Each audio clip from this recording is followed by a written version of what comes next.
শিব ঠাকুর তো মনে হয় আমারে পাপ দিবই। এত বড় ভুল কি করে করতে পারলাম আমি? এই ভিডিওটাই তোমাদের সাথে ছাড়তে ভুলে গেলাম। হাই রে হাই হাই, কি বড় পাপ করছি রে আমি। চলো চলো এবার তোমাদেরকে বলি, এটা ছিল শ্রাবণ মাসের লাস্ট সোমবারে সুন্দর কিছু মুহূর্ত। শিব ঠাকুরের মাথায় জল ঢালমো বইলাই এত পরিশ্রম করতে আসি। আমি আর আমার মা চলে যাচ্ছি শিব ঠাকুরের মাথায় জল ঢালতে। আচ্ছা আমার মা কেন জল ঢালবে? আমার মা তো শিব ঠাকুরের মতো বর পেয়ে গেছে।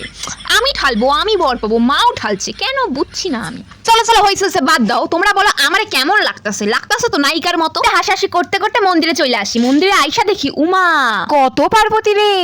ছোট ছোট বাদ দাও, সবাই আসছে আমার মতো বর খুঁজতে। বাপরে বাপ, আমারে কেউ জায়গায় দিতেছে না। সবাই শুধু জল ঢালেই যাচ্ছে ঢালেই যাচ্ছে। ওরা বুঝতেছে না অল্প জল ঢাললেও তোরা ভালো বড়ি পাবি, আর বেশি জল ঢাললেও তোরা ভালো বড়ি পাবি। একটু বোঝ রে বাবা, একটু তো জায়গা দে আমাকে। আমি কিছুতেই বুঝতেছিলাম না ওরা তো ঠেলা ঠেলিটা কেন করতেছিল। সুস্থ ভাবেও তো পূজা করা যায়, সুস্থ মন নিয়েও তো পূজা করা যায়। তোরা মন থেকে বল রে, তোদের একটা বর কেন দুটা তিনটা করে বর দিবে।